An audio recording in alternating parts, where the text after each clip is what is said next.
आज देखते हैं नो कांटेक्ट वालों के लिए क्या रीडिंग आती है। भाई साहब, शफल तो बहुत फ्रीक्वेंट एकदम से बढ़िया वाला आया है कि हमें तो कोई फर्क नहीं पड़ता। जजमेंट लो, पहला ही कार्ड, खुश हो जाओ आप लोग, जजमेंट आ गया है। ओके, इधर से ही लेती हूँ जहाँ पे ब्लॉक हुए हैं ना कार्ड। ओके, गाइडेंस इधर से लेंगे हम और इधर से लेंगे। ओहो, 3 गाइडेंस हैं, ठीक है। तो पहली बात तो नो कांटेक्ट का नाम लेते ही ये क्लियर हो जाता है कि इन पास्ट एनर्जीज हमें किसी ने छोड़ा है या हमने किसी को छोड़ा है। देखो यार, मैं तो इसको प्योरली ना एक क्या बोलते हैं कर्मा कार्ड मानती हूँ, जहां पर ईश्वर की ब्लेसिंग्स के साथ आपको कर्म के हिसाब से रिवॉर्ड और पनिशमेंट दोनों मिलनी होती है। तो यहाँ पर जजमेंट का कार्ड बहुत एक पॉजिटिव साइन है कि अगर आप सही दिशा में चल रहे हैं और पास्ट में अगर आपके साथ कुछ बुरा हुआ है तो ध्यान रखिएगा उस इंसान के साथ न्याय होने जा रहा है।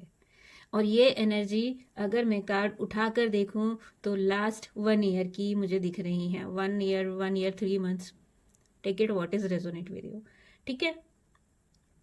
अब आपकी लाइफ में जजमेंट आ रहा है, पर किस पर्सपेक्टिव में आ रहा है ये भी जान लें, क्योंकि आप नो कांटेक्ट में है ना। आपको आपके पर्सन का पता है ना आपके पर्सन को आपका पता है। जैसे कि मैंने पहले ही कहा है कि नो को जजमेंट जो आ रहा है, अगर आपके अच्छे कर्मा हैं तो भी, बुरे कर्मा हैं तो भी, अगर वो आपके साथ खराब करके गए तो पक्का भगवान उनको सजा देंगे, है ना। और आपके लिए अच्छे कर्म है। तो अभी उनके लिए हम देख रहे हैं कि नो कॉन्टेक्ट में क्या हाल चाल है। तो बहुत ज्यादा ऑब्सेशन है आपके लिए, उन्हें अभी कुछ दिखाई नहीं दे रहा है, बहुत ज़्यादा पैशनेट फील करते हैं आपके लिए। क्यों? क्योंकि ये वो भी देख लेते हैं। क्योंकि भाई साहब, आपने अपने आप को बहुत ज़्यादा चेंज किया है। चेंज मतलब आपने अपना नेचर, सिग्नेचर, सारी ही चीज़ें चेंज कर दी हैं। और इस समय आप एक ऐसे फील्ड में हैं जहां पर आप अपनी नॉलेज का डिस्ट्रीब्यूशन दे रहे हैं समाज के लिए, सोसाइटी के लिए, टू मेक पीपल हैप्पी, है ना। ऐसी जगह पे शायद आप हैं जहां पर आपकी बातों से लोगों को बहुत अच्छी गाइडेंस मिलती है।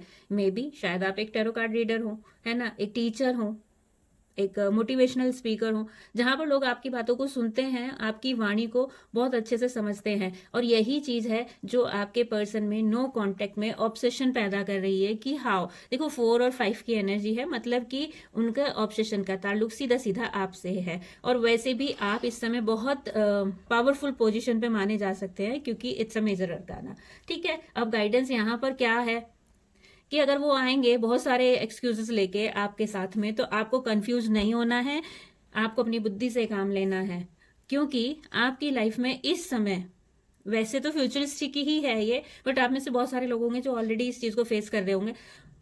इस समय आपकी लाइफ में स्टेबिलिटी है। देखो, स्टेबिलिटी रिलेशन वाइज ही नहीं होती, स्टेबिलिटी होती है फाइनेंस वाइज, मेंटल पीस, आपका सोल पीस, वो सब है आपके पास। और ये सब आपको किस लिए दिया गया है? ये जो जजमेंट का कार्ड आया है ना, तो ये दोनों पार्टीज के लिए। जो लास्ट गाइडेंस मैं सोच रही थी कि एक कार्ड क्यों एक्स्ट्रा आया, तो ये आपके पर्सन के लिए भी है और आपके लिए भी है। आपने इस स्टेज से बाहर निकालकर आपने अपने आप को इस स्टेज में लाया है, ठीक है। और उन्होंने आपको इसी स्टेज में छोड़ा था। तो मैं हमेशा कहती हूँ कि शिव सदा सहाय थे।